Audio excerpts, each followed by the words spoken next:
The Allotment at Midnight, a psychological thriller narration told through Elisa's voice.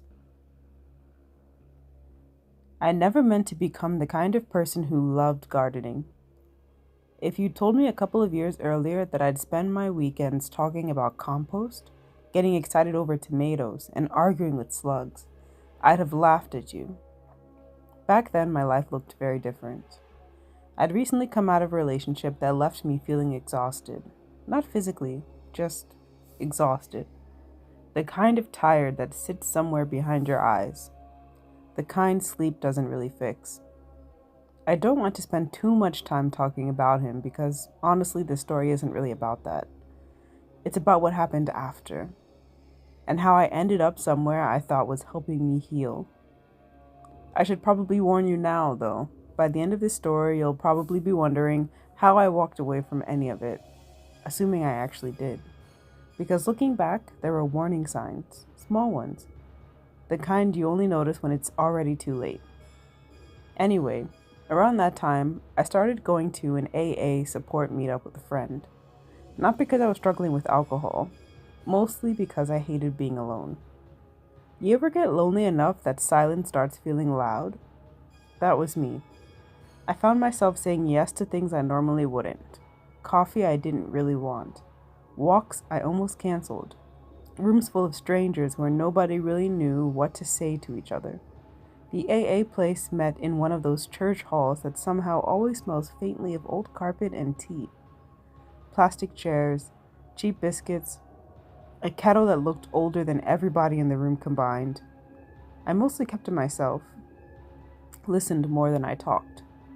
It felt easier that way. That's where I met Lillian.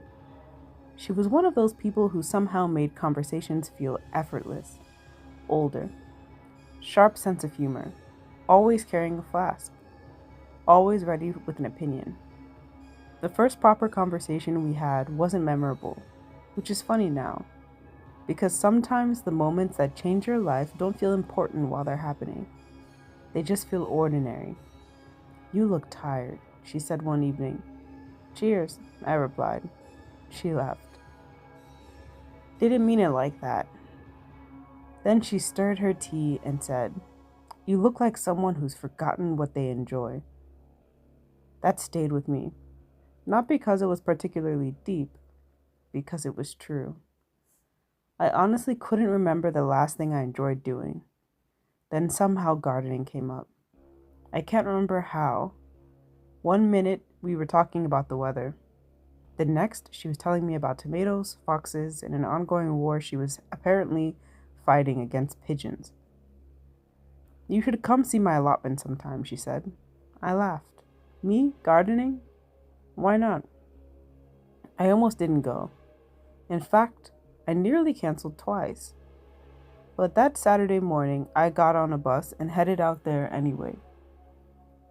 And honestly, the allotment surprised me. From the outside, it looked like nothing special. An old gate, a few signs, overgrown hedges. But once I stepped through those gates, everything changed. The noise of the road disappeared. The air smelled different. Fresh soil, grass, compost. Somebody was making tea somewhere. People moved slower there. That was the first thing I noticed. Nobody seemed to be rushing anywhere. Lillian showed me around. Greenhouses, raised beds, fruit cages, compost bins. People waved as we passed. A man spent 10 minutes complaining about pigeons.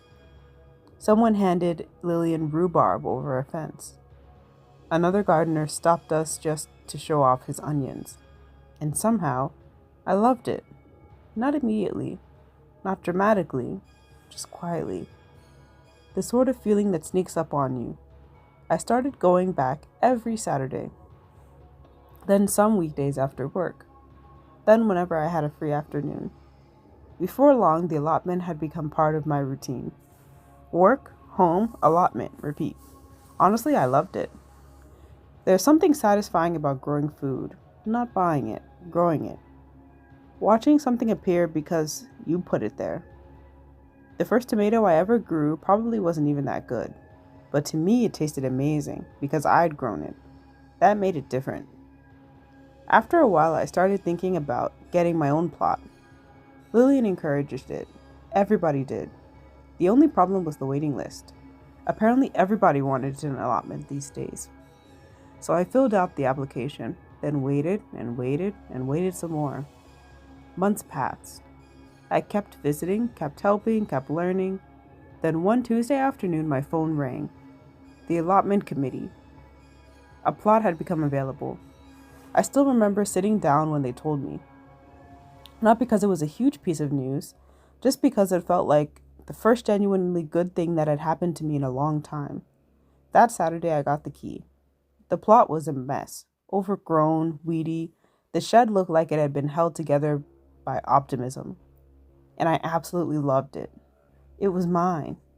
For the next few months, I threw myself into it. Digging, planting, watering, learning, making mistakes, making lots of mistakes. Fortunately, there was never a shortage of advice, especially from Mary. Everybody knew Mary. If you spent enough time at the allotment, eventually you'd end up talking to her. Usually longer than you intended. Mary sold compost. Well, technically, she sold compost. In reality, she sold compost, seedlings, gardening advice, local gossip, and occasionally your entire afternoon if she caught you with the wrong moment. She'd been coming to the allotment since she was a little girl. At least that's what she always said. And honestly, I believed her. She knew everybody, every path, every plot, every story. If somebody got a new greenhouse, Mary knew. If somebody's carrots failed, Mary knew. If somebody had exciting news, Mary usually knew before everybody else. And she was kind, genuinely kind, especially with beginners. She helped me more times than I can count. When my tomatoes struggled, when I planted things too early, when I forgot to harden off seedlings properly and nearly killed half of them. She never made me feel stupid. She laughed and told me she'd done worse. I liked Mary. Everybody did. By the end of the summer, things were finally growing properly. The tomatoes looked great, my lettuce was thriving, my strawberries were producing fruit. I was proud of that plot. Then the slugs arrived, and honestly, I hated them. Not in the normal gardening way either. I mean, genuinely hated them. I spent months building that plot, digging it, planting it, watering it, protecting it from pigeons, wind, and my own incompetence. Then some slimy little idiot would come along overnight and undo half my work. Every morning felt like an inspection. I'd walk through the gate wondering what they destroyed this time. I complained about it more than once. To Lillian, to Mary. Both of them found it far funnier than I did. Welcome to allotment life, Lillian said. Mary laughed and told me everyone went through a slug war eventually. They gave me all the usual advice. Eggshells, beer traps, copper tape, coffee grounds. I tried all of it. Nothing worked. One evening, after another disastrous inspection of my vegetables, I went home and started searching online. Forums, videos, Reddit, gardening blogs. Everywhere I looked, people kept repeating the same advice. Go out at night. Apparently that's when the slugs come out in force. And it sounded ridiculous. Then it sounded slightly less ridiculous. Then I found another half-eaten strawberry. That was the final straw. So I made a decision one night, just one, a flask of tea, a headlamp, a bucket, and a few hours hunting slugs. I told Lillian, mainly because I knew she'd find it funny, which she did. The moment I explained what I was planning, she laughed so hard she nearly spilled her tea. I didn't tell Mary, not because I was hiding anything. I just knew she'd tell me not to be silly, to go home, to go back in the morning like a normal person. So I kept that part to myself. By the time I arrived at the allotment, the sun was already starting to drop. The place looked different in the evening, quieter. Most people had already gone home. Eventually, darkness settled over everything. I switched on my headlamp, picked up my bucket, and started hunting. Within minutes, I found more slugs than I'd seen in the previous month. The forms hadn't been lying. The things were everywhere. I was actually enjoying myself. Then I heard footsteps. I looked up. A man was walking between the plots. As he got closer, I recognized him. Not properly. I didn't know his name, but I'd seen him before, a few times, usually around the plot next to mine. The sort of face you recognize without really knowing, which immediately made me feel better. If it had been a complete stranger, I probably would have gone home. But he wasn't. As far as I knew, he belonged here. He spotted my headlamp and laughed. Well, this is a first. And that's how I properly met Jake. We ended up talking, gardening, weather, tomatoes, the usual allotment stuff. At some point, he pulled out some weed and asked if I minded. I didn't. If anything, it explained why he was there. The conversation flowed easily. Too easily, maybe. Then he told me one reason the plots around there grew so well. The best plots are usually where bodies are buried. I nearly choked. Jake laughed, then quickly explained he meant old cemetery land and church grounds. I laughed too. But it was one of those comments that stayed with you. Not scary, just weird. The conversation carried on, normal, comfortable, until I realized something. I knew quite a lot about Jake's tomatoes, his greenhouse, his plot, but he seemed far more interested in learning about me, where I lived, whether I came alone, who knew I was there, whether anyone knew I was staying late. Nothing outrageous, nothing obviously wrong, just enough to make me uncomfortable. Eventually, I stepped into my greenhouse and called Lillian. No answer. Twice. No answer. Then I called Mary. She answered immediately. After talking for a few minutes, she asked me what was really wrong. I told her.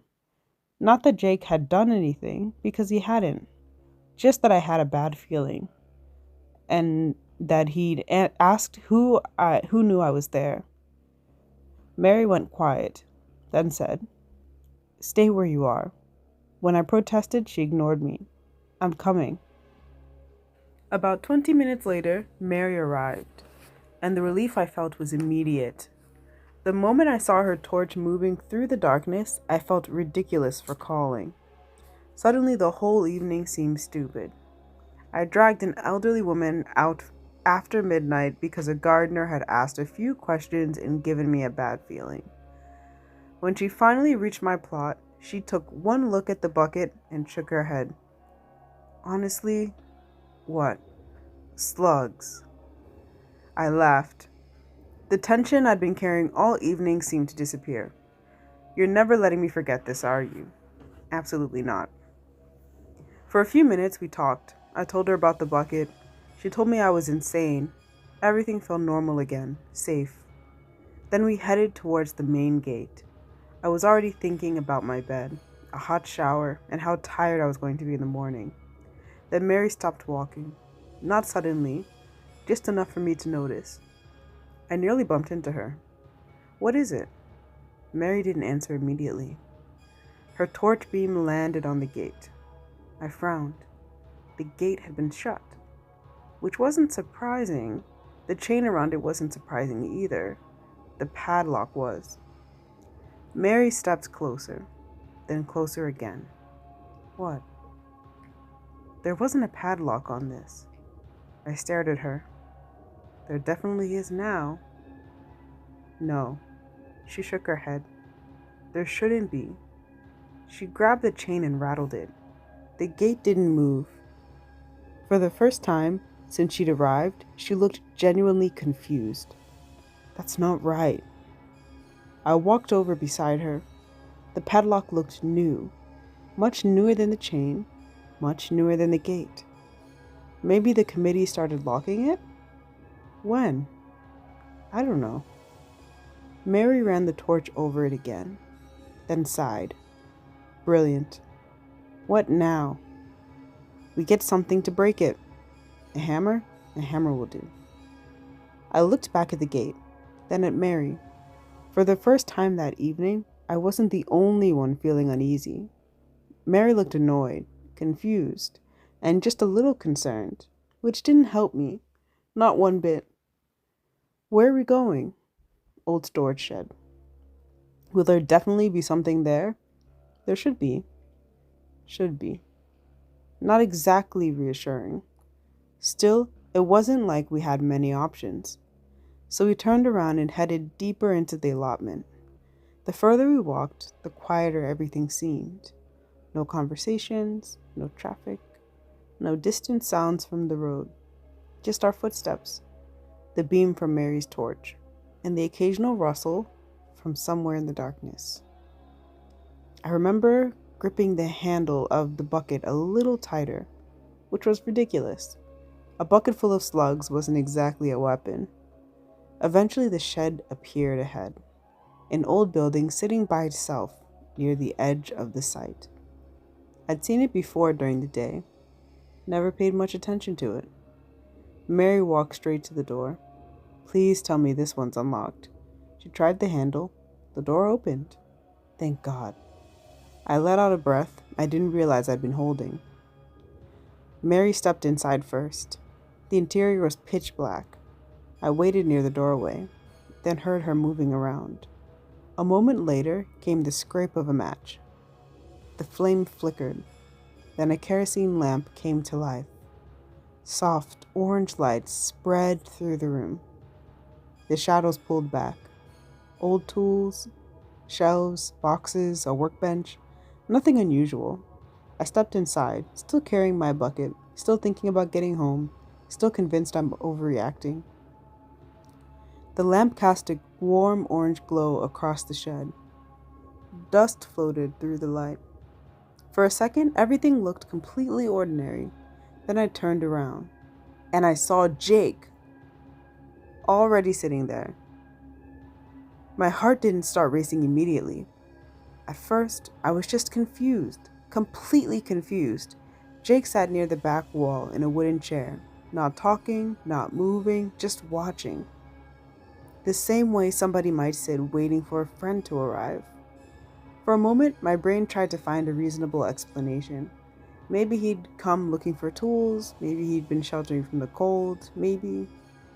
Then I realized something. The shed only had one door, the door Mary and I had just walked through. I looked at Jake, then at the door, then back at Jake. I hadn't seen him pass us. I hadn't heard him pass us, yet somehow he was already there, waiting. A strange feeling settled in my stomach, the sort of feeling that arrives before your mind catches up. The sort of feeling that tells you something is wrong before you know what. Oh, that was all I managed to say. Just, oh. Jake smiled. Not the smile from earlier, not the smile he'd worn while joking about slugs. This one never reached his eyes. Hi again, Elisa. The shed suddenly felt smaller, the walls closer, the air heavier, and I looked at Mary, waiting for her to laugh, waiting for her to explain, waiting for her to say something normal, something that made sense. Instead, Mary simply stood behind the lamp. Quiet. I frowned. Mary? Nothing. Just silence. A silence that seemed to stretch longer than it should have. I felt my pulse beginning to quicken. Not because of Jake. Not yet. Because of Mary. Because the woman who had walked across the allotment to get me was acting like she'd already knew he was there. I looked between them. Jake. Mary. Jake. Mary. That's when I noticed something that frightened me more than seeing him in the shed. Neither of them looked surprised. Not even a little. As if this was exactly where all three of us were supposed to be.